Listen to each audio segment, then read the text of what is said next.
So how do you adjust headphone volume with the iPad? Let's explain that. But if you're new on this channel, most definitely subscribe so you don't miss tutorials like this one. So there are more things which might be going on. For example, if you go into the settings app and check out the sounds section, we have a slider for ringtone and alerts volume. This is the sound of notifications and incoming calls, not the sound of your headphones and the content that you are consuming. But the important part is the change with buttons.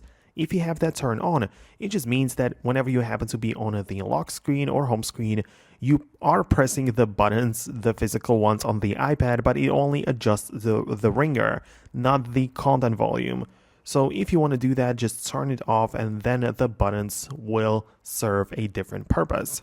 Outside of that, of course, in the control center, you also have the slider for the music, which if by any chance disappeared from your control center, you can always bring it back by tapping on the plus button, then add a control, and you can look up the volume section or the volume control right there. So this covers another possible scenario. But keep in mind that, of course, some headphones have their own like volume control built into them, like the wired headphones usually, or even like Bluetooth ones, depends on the model.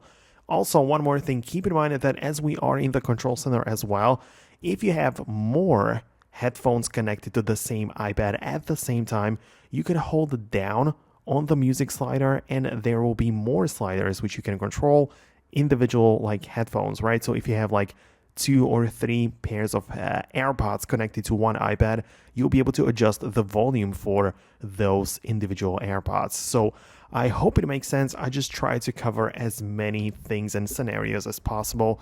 So let me know if it worked for you. Most definitely subscribe for more, and I'm gonna talk to you later.